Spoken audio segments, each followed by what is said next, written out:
Hey there, and welcome to this explainer. Pull up a chair. If you're a dev who's totally in the zone writing code, but maybe feels a little out of your depth when tossed onto a bare metal Linux box, you are exactly where you need to be. Today, we're taking those solid developer skills of yours and leveling them up into a rock-solid production-grade sysadmin toolkit. Let's get into it. So, picture this scenario. I think we've all been there, right?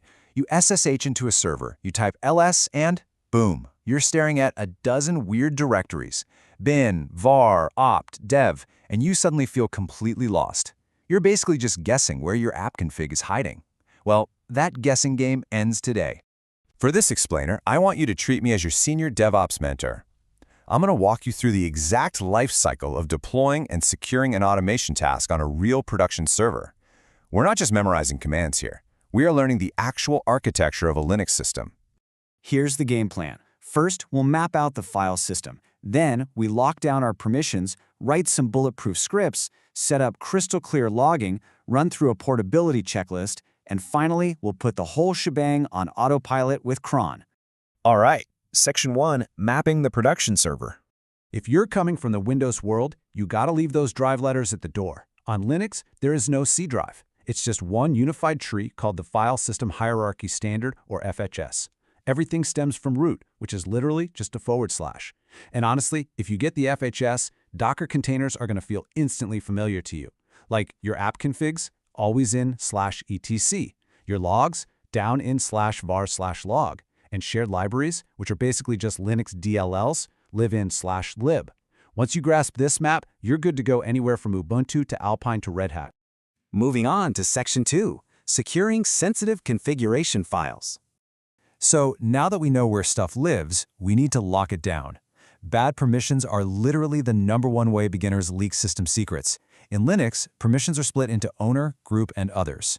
We use numbers here, 4 for read, 2 for write, and 1 for execute. Add them up and you get these octal numbers. You're going to use 755 all the time for standard scripts and directories, meaning the owner can do everything, but everyone else can only read and execute. You'll use 644 for standard app configs, but the absolute most critical one, 600. Listen, how you handle your secrets is make or break. Setting permissions to 600 on an SSH key or a .n file, that is not just a best practice, it's what stops major security holes. In fact, if you leave an insecure 644 permission on an SSH key, the system's authentication will just flat out refuse to work. And the worst part, it might fail silently, leaving you pulling your hair out for hours trying to debug it. Always remember, 600 for secrets, only the owner reads, only the owner writes, period. Okay, Section 3, Writing Bulletproof Shell Scripts. With the server locked down, let's step away from running fragile, manual commands and actually write some robust automation code. If you only remember one thing from this whole explainer, please let it be this: fail loudly, not silently. It's the golden rule of production scripting. Scripts that hit an error, ignore it, and just happily keep running, those cause the absolute worst bugs. They quietly corrupt data or take down services without even triggering a single alarm. To actually enforce that golden rule, you need a safety net. Slapping set-eou pipe fail at the top of your bash script is non-negotiable. Here's the breakdown. -e kills the script the second a command fails. -u acts kind of like a strict compiler. It throws an error if you try to use an undefined variable. That right there stops you from, say, accidentally wiping the root directory just because a variable path was empty. And -o pipe fail, that stops execution the millisecond a piped command fails, catching errors that normally get swallowed up in complex one-liners. It keeps your scripts completely honest. Next up, Section 4, Clear Logging for Troubleshooting. You gotta remember, these automation scripts are gonna be running while you're fast asleep. So when that pager goes off at 3 a.m., you need crystal clear logs to figure out what blew up, or you're gonna lose your mind. As a dev, you wouldn't just write a simple console.log broke in your main app, right? So don't accept that in your system scripts either. Build a clean, custom logging function to standardize the output. At a bare minimum, grab the timestamp, the severity level, like info, warn, or error, and the message.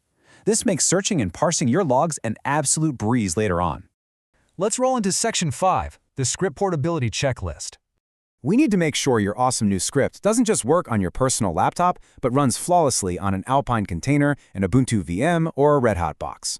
Run through this checklist every single time. 1. Use /usr/bin/nv bash for your shebang line. It dynamically finds the interpreter instead of relying on a hard-coded path. 2. Always use double brackets for conditionals. It is way safer and dodges a ton of legacy POSIX weirdness. 3. Quote all your variable paths. Seriously, one stray space in a directory name will completely wreck your execution if it's unquoted. And 4. Use Command-V to check that dependencies like JQ or curl actually exist before your script just dies halfway through a job. And finally, Section 6, Automating with cron jobs. All right, your script is secure, it's robust, and it's portable. The last step in our DevOps transition is totally eliminating the manual work by scheduling it with cron. Cron is the absolute simplest, most reliable scheduler in Linux. I mean, it's been running production jobs since the 70s.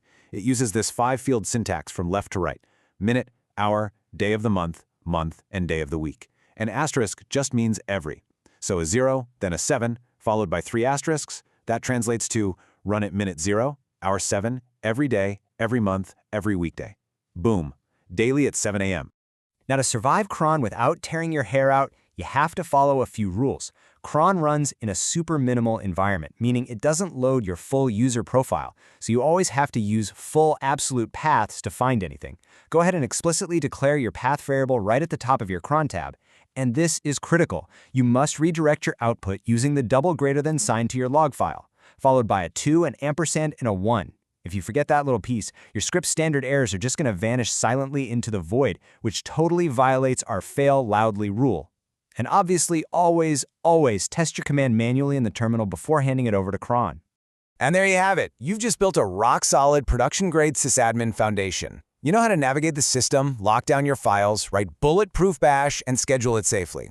The server is officially yours to control. So I want to leave you with this question. Armed with all this, what tedious manual task are you going to automate next? Thanks for hanging out with me for this explainer, and happy scripting.